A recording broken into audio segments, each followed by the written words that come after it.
अक्कलकुवा तालुक्यातील शासकीय आश्रमशाळा आली विहीर या ठिकाणी शिक्षण घेणाऱ्या निवासी विद्यार्थ्यांमध्ये गेल्या काही दिवसांपासून साथीचे आजार वेगाने पसरत आहेत. सततच्या मुसळधार पावसामुळे परिस्थिती अधिकच गंभीर झाली असून विद्यार्थ्यांना ताप, डोकेदुखी, थंडी, अतिसार, मलेरिया अशा आजारांना सामोरं जावं लागतंय.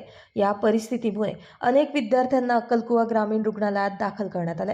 रुग्णालयात उपचार घेत असताना विद्यार्थ्यांची विचारपूस करण्यासाठी उपाध्यक्ष आनंद वसावे, सरचिटणीस वतन पाडवी, ॲडव्होकेट सागर गावित यांनी रुग्णालयाला भेट दिली आणि उपचारांची माहिती घेतली.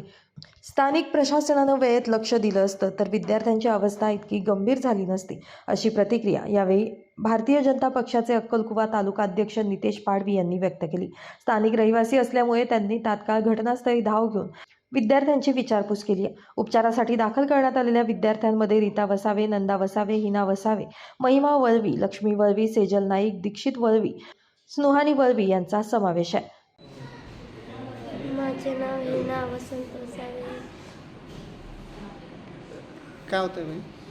ताप येतो. अजून रात्री काय काय त्रास होतो?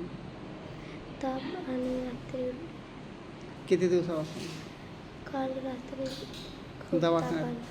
दवाखान्यात केव्हा आले? सकाळी सकाळी आले. हो. जेवणाचं कसं काय तिथं? चालेल. माझे नाव सेजल यशवंत नाईक, गाव ठाणावी, तालुका अक्कलकुवा, जिल्हा नंदुरबार. काय होतं बाई? डोळे दुखतात, अजून डोकं दुखतं, अजून काय होतं? ताप येतो. किती दिवसापासून त्रास आहे हा? उद्यापासून. काल पण? यावेळी शाळेचे मुख्याध्यापक पाडवी, अधीक्षिका शालिनी नरवाडे आणि परिचारिका अर्चना वसावे यांनी देखील उपस्थित होत्या. प्रशासनाकडून त्वरित वैद्यकीय शिबिर, स्वच्छतेसंदर्भात उपाययोजना तपासणी केली जावी अशी मागणी पालक आणि स्थानिकांकडून करण्यात आली आहे. तर लवकरच उपाययोजना केल्या जातील अशी माहिती अधिकाऱ्यांकडून देण्यात आली आहे. मी नितेश पाडवी, तालुका अध्यक्ष BJP.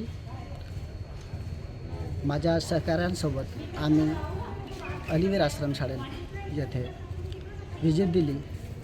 तसेच आम्हाला तिथं असे निदर्शनास आले की त्या ठिकाणी भरपूर अशा पोरं आजारी आहे. कोणाला वांत्या होत आहे, कोणाचं डोकं दुखतं आहे, कोणाला मलेरिया झालेला आहे. अशा प्रकारे अनेक विविध प्रकारचे आजार या ठिकाणी झालेले आहेत असे आमचे निदर्शनास आले. तरी आम्ही त्यांना ग्रामीण रुग्णालय अक्कलकुवा या ठिकाणी ॲडमिट केलेले आहे. 8 पोरी आहेत आणि बाकीचे जे उर्वरित होते त्यांना जवळजवळ त्यांची संख्या असेल 10-15. त्यांना आम्ही अलिवीर आश्रमशाळेत रवाना परत केलेले आहे. तसेच प्रशासनाने योग्य ती कार्यवाही वरून करावी अशी माझी अपेक्षा आहे. दरम्यान या संपूर्ण प्रकारामुळे नंदुरबार जिल्ह्यामध्ये एकच खळबळ उडाली असून प्रशासनानं याकडे गांभीर्यपूर्वक लक्ष देऊन कायमस्वरूपी उपाययोजना करण्याची मागणी जोर धरते आहे. Bureau report, Lumbini news, Nandurbar.